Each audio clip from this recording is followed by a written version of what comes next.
की सरकार को 1 साल हुआ है और आज नेशनल कॉन्फ्रेंस के जो उन्होंने वादे किए थे उनके स्पोक्स पर्सन की तकरीरें, खुद उमर अब्दुल्ला साहब की उस वक्त की तकरीरें, उस पर आज बात करने जा रहा हूं। पहले आप इफ्रा जान जो स्पोक्स पर्सन है नेशनल कॉन्फ्रेंस की, उनकी ये ड्यूरिंग इलेक्शन जो मीडिया से बात करते हुए उन्होंने कहा था, पहले इसको 200 यूनिट फ्री पावर हर किसी को, जरूरी नहीं आप गरीब हैं अमीर हैं कोई भी है, 200 यूनिट हर किसी घर के मीटर को फ्री पावर देने का वादा अपने मैनिफेस्टो में हम लोगों ने किया है। ये मैनिफेस्टो नेशनल कॉन्फ्रेंस ने नहीं बनाया है, ये नवाए सूबों में नेशनल कॉन्फ्रेंस के दफ्तर में नहीं बना है। नेशनल कॉन्फ्रेंस ने कहा कि हमें बताइए आप लोगों को क्या चाहिए।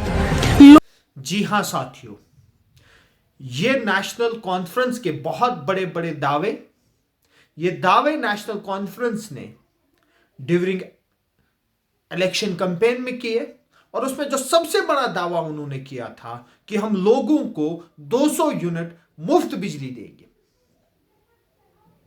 अभी तक वो 200 यूनिट बिजली हमको नहीं मिली है।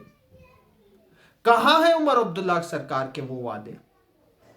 और इन्हीं नेशनल कॉन्फ्रेंस के एमपी आगा रहुल्ला साहब ने इसी बात से नेशनल कॉन्फ्रेंस से किनारा कशी इख्तियार की है, क्योंकि आगा रहुल्ला साहब का कहना है कि इलेक्शन के टाइम में जो इन्होंने कहा वो रिटोरिक था, वो हकीकत था ही नहीं।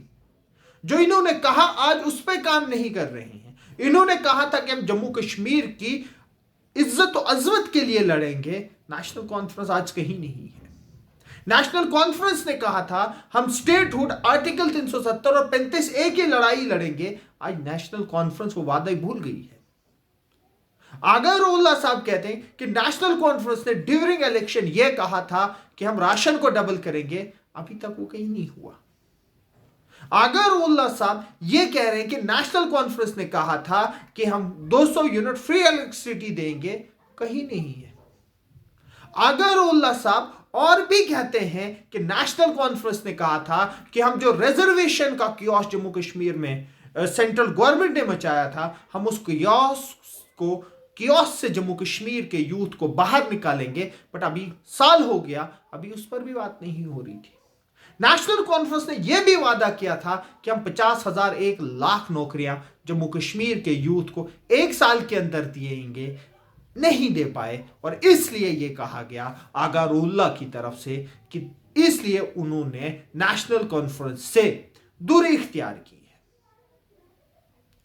आज नेशनल कॉन्फ्रेंस अपने ही वादे किए हुए भूल जा रही है और इस वीडियो की मुसादत से हम नेशनल कॉन्फ्रेंस ने जो वादे किए थे वो वादे उनको याद दिलाने की कोशिश कर रहे हैं कि आपने वादा किया था रोजगार का, यूथ को कहां रोजगार है? आपने वादा किया था कि आप रिजर्वेशन को रैशनलाइज की बात करोगे, कहां है यूथ की जो एस्पिरेशन आपके साथ थी, आपने रैशनलाइज का वादा किया था, कहां है वो वादे? आपने बात की थी कि जम्मू कश्मीर को जिस दलदल में एलजी सरकार ने फंसाया है उस दलदल से बाहर निकाला, क्या आपने निकाला? आज आप कुछ भी होता है आप एलजी साहब के जिम्मे लगा रहे हो। एलजी साहब कुछ भी होता है, एलजी साहब कहते हैं मुझे पता नहीं है। इसमें एक जर्नलिस्ट का घर गिरा दिया गया, इसी तरह कंगन के अंदर भी बहुत सारे स्ट्रक्चरों को गिरा दिए गए। और जब अकाउंटेबिलिटी की बात आई, ना ही नेशनल कॉन्फ्रेंस उस अकाउंटेबिलिटी को लेने के लिए तैयार है, ना ही एलजी सरकार उस अकाउंटेबिलिटी को लेने के लिए तैयार है। अगर सरकार अकाउंटेबल नहीं है, अगर सरकार रिस्पॉन्सिबल नहीं है, फिर इस सरकार की जरूरत क्या है हमें? डेमोक्रेसी का मतलब क्या है? डेमोक्रेसी इसलिए है कि यह सरकार को अकाउंटेबल बनाती है, यह सरकार को जवाबदेह बनाती है। अगर सरकार जवाबदेह नहीं है, फिर क्या चल रहा है? क्या हम एक ब्यूरोक्रेटिक स्टेट में जी रहे हैं? क्या हम एक ब्यूरोक्रेटिक स्टेट में जी रहे हैं जहां पर ब्यूरोक्रेसी अपनी मर्जी से जो मर्जी वो कर रहा है? कहां है डेमोक्रेटिक स्ट्रक्चर? अगर डेमोक्रेटिक स्ट्रक्चर है तो एलजी को भी अकाउंटेबल होना पड़ेगा और जम्मू कश्मीर के इलेक्टेड गवर्नमेंट को भी अकाउंटेबल होना पड़ेगा। जिस तरह से ये ड्यूअल सरकारें हैं, ये कभी भी वर्क नहीं करेंगी, क्योंकि बीजेपी पावर लूज नहीं करना चाहती अपने हाथों से। वो नेशनल कॉन्फ्रेंस को पावर देने के लिए तैयार नहीं, और नेशनल कॉन्फ्रेंस के पास जो डिपार्टमेंट है, ये उनकी अकाउंटेबिलिटी लेने के लिए तैयार नहीं है।